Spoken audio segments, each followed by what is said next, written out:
Incidence অ্যাঙ্গেলকে দেখ ভালো করে দেখতে পাবি। দেখ আমার লাইট দেখ স্ট্রেট বের হচ্ছে, তাই তো? স্ট্রেট বের হচ্ছে। আমি যদি জলের মধ্যে দিয়ে নিয়ে যাই তখন দেখ লাইটটা বেন্ড হয়ে পুরো বোঝা যাচ্ছে যে লাইটটা আমার দেখ বেন্ড হয়ে গেল। দেখ দেখতে পাচ্ছিস জলের মাঝখানে দেখ টেস্ট টিউবের মাঝখানটায় দেখ জল লাইটটা পুরো বেন্ড হয়ে গেছে, ঠিক? সেটা স্ট্রেট বের হচ্ছে। যখনই আমি জলের মধ্যে দিয়ে নিয়ে যাব তখনই বেন্ড হয়ে যাচ্ছে।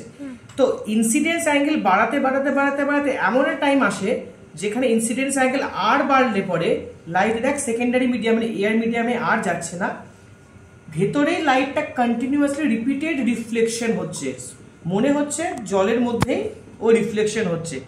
নর্মালি যদি আমি এই ইনসিডেন্স অ্যাঙ্গেলে রাখি লাইটটা দেখ সেকেন্ডারি মিডিয়াম মানে এয়ারের মধ্যে চলে যাচ্ছে। তো আমি যদি ইনসিডেন্স অ্যাঙ্গেলটা বাড়াতে বাড়াতে বাড়াতে বাড়াতে এমন একটা অ্যাঙ্গেলে নিয়ে চলে আসবো যেখানে আমার লাইট আর সেকেন্ডারি মিডিয়ামে না গিয়ে ভেতরেই কন্টিনিউয়াসলি রিফ্লেকশনের মতো হচ্ছে, এটাকে বলছে আমার টোটাল ইন্টারনাল রিফ্লেকশন। দেখতে পাচ্ছিস?